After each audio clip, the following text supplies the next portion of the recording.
kita kembali lagi di ibadah sekolah minggu. Di mana lagi kalau bukan di Generasi Dauti. Ibadah sekolah minggu segera dimulai. Teman-teman, ayo ambil Alkitabnya. Duduknya rapi. Gak boleh makan atau minum ya.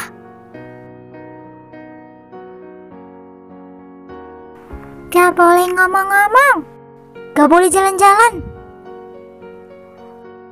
Kita harus hormat kepada Tuhan.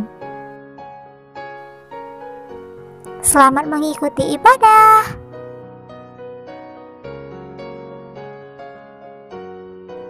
Halo adik-adik, senang sekali ya kita bisa beribadah kembali melalui Generasi Dauti. Adik-adik, hari ini kita akan kembali mendengarkan cerita tentang seorang yang akhirnya beriman sungguh kepada apa yang benar yang dikatakan oleh Tuhan di dalam Alkitab. Wah, siapakah dia? Sebelum mendengarkan ceritanya, mari kita terlebih dahulu memuji Tuhan dengan menyanyikan lagu Alkitab Buku Terindah.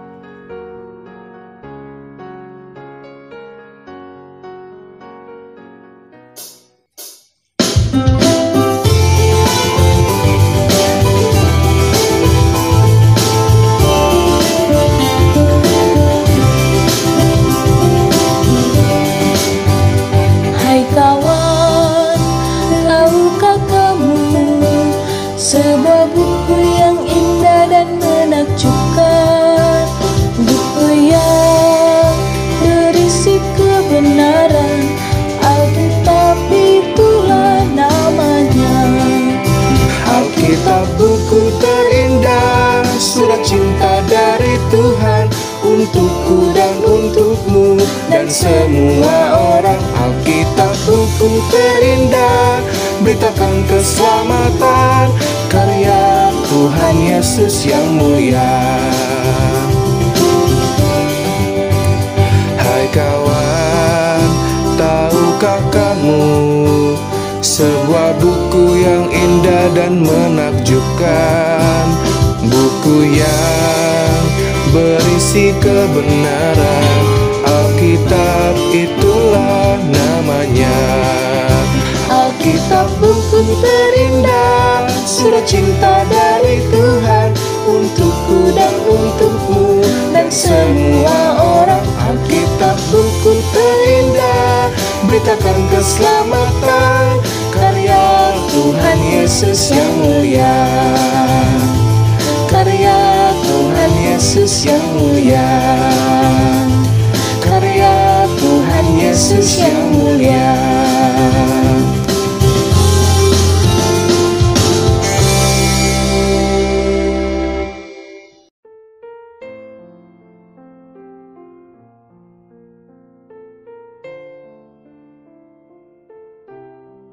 Mari kita berdoa.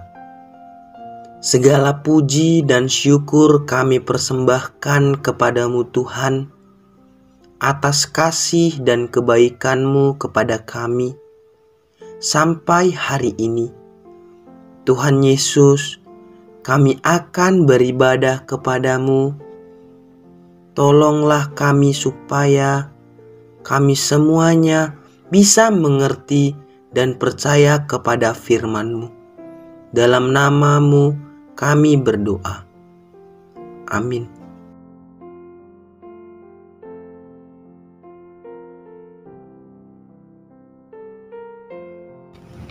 Adik-adik, masih ingatkah kalian siapa saja tokoh iman yang sudah kita dengarkan? Ayo. Jadi, sudah ada dua tokoh yang beriman sungguh kepada Yesus Kristus, yaitu Martin Luther dan John Calvin.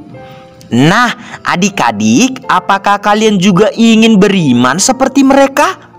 Ya, adik-adik semua harus bertekad dan berjuang ya untuk memiliki iman yang benar itu. Sekarang, tokoh iman yang akan kita dengarkan bernama Ulrich Zwingli. Zwingli lahir pada tanggal 1 Januari 1484 di desa Toggenburg di wilayah Widaus di dataran tinggi Alpen. Ia adalah seorang anak petani yang sukses. Ia belajar di universitas di Wina, Berne, dan Basel. Menerima gelar sarjana pada tahun 1504 dan pada tahun 1506 dia menerima gelar master. Zwingli diakui sebagai seorang imam Katolik di negara bagian Zurich di Swiss dan mulai mempelajari tentang Alkitab dengan tekun. Zwingli melihat dan percaya bahwa banyak ajaran dari gerejanya yang tidak sesuai dengan apa yang ada di dalam Alkitab. Dia juga melihat bahwa banyak hal yang salah yang dipraktikkan oleh gerejanya, seperti korupsi, pembunuhan banyak pemuda dalam perang demi memperkaya gereja, dan penjualan surat penghapusan dosa untuk mengumpulkan uang bagi gereja. Ngeri sekali ya adik-adik. Apakah memang Tuhan mengajarkan seperti itu di dalam firman-Nya? Jelas tidak begitu adik-adik. Tuhan tidak pernah mengajarkan hal seperti itu. Tuhan tidak pernah setuju kalau imam-imam atau pendeta atau yang bekerja di gereja melakukan pencurian uang atau korupsi, pembunuhan, apalagi menjual surat penghapusan dosa.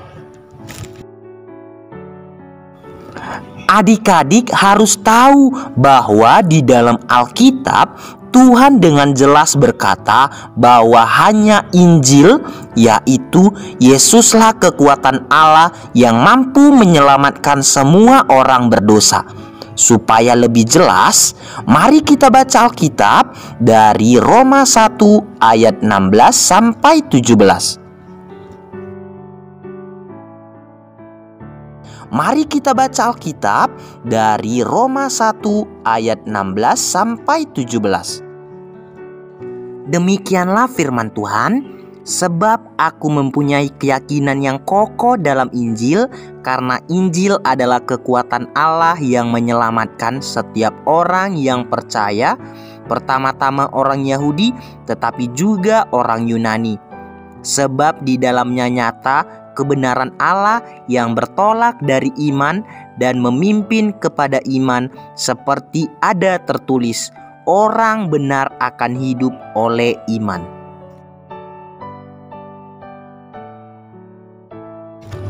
Sama seperti tokoh-tokoh iman lainnya, Zwingli pun sangat menentang ajaran gerejanya tentang orang-orang kudus seperti Bunda Maria dan yang lainnya yang mereka percayai sebagai perantara atau pemberi jalan untuk bersekutu dengan Bapa di sorga.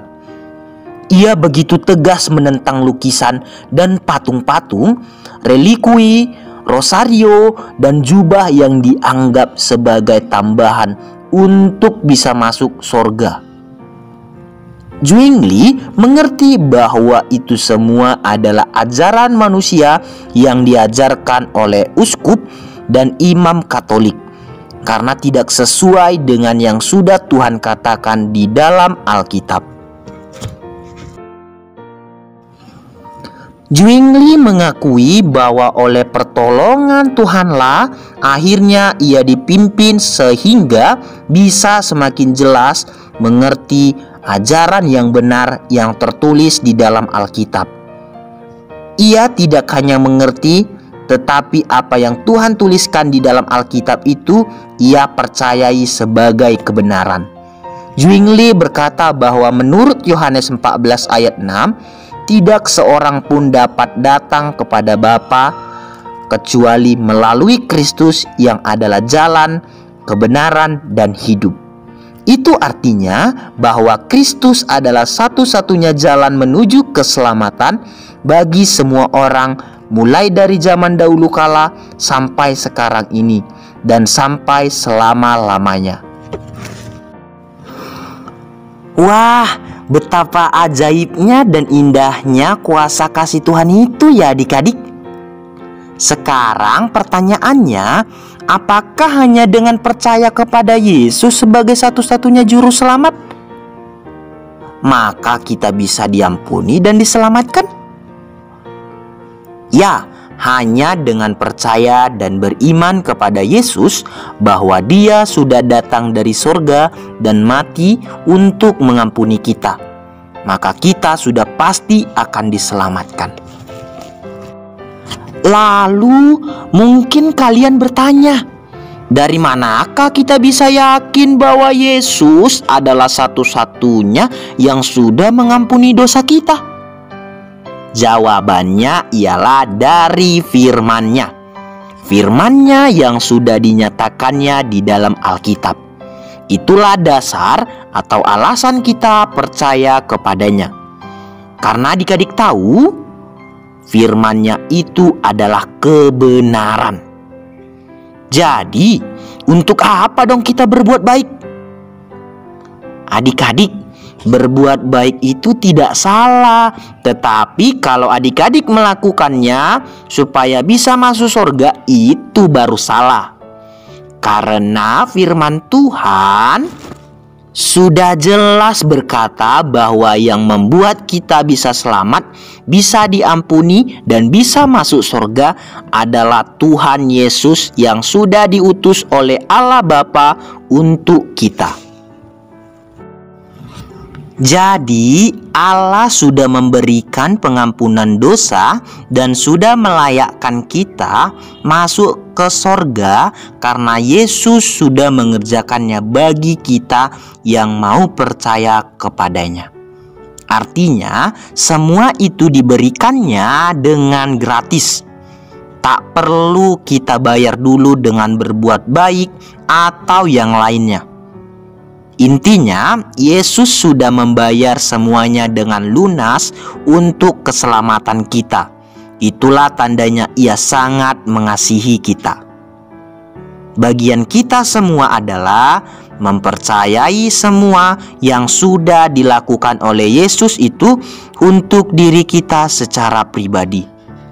Dan yang kita percaya itu adalah sesuai dengan firman Tuhan.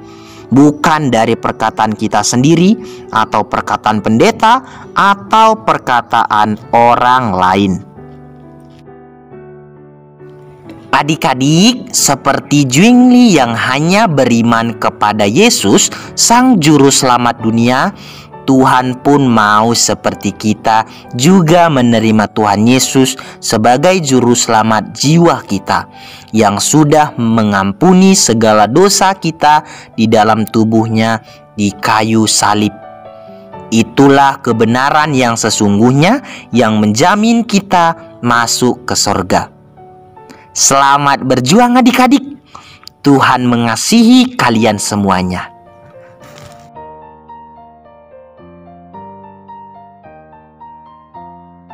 Ayat hafalan kita diambil dari Yohanes 14 ayat 6. Akulah jalan dan kebenaran dan hidup. Tidak ada seorang pun yang datang kepada Bapa kalau tidak melalui aku. Yohanes 14 ayat 6. Kata Yesus kepadanya, "Akulah jalan dan kebenaran dan hidup. Tidak ada seorang pun yang datang kepada Bapa kalau tidak melalui aku."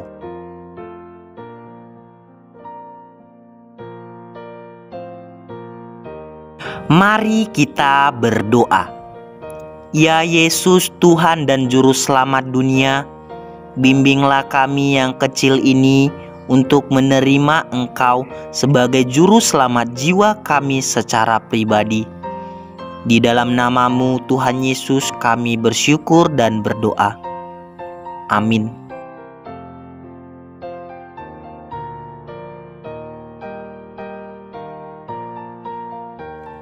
Mari kita memuji Tuhan dengan judul lagu Hanya Satu Jalan ke Sorga.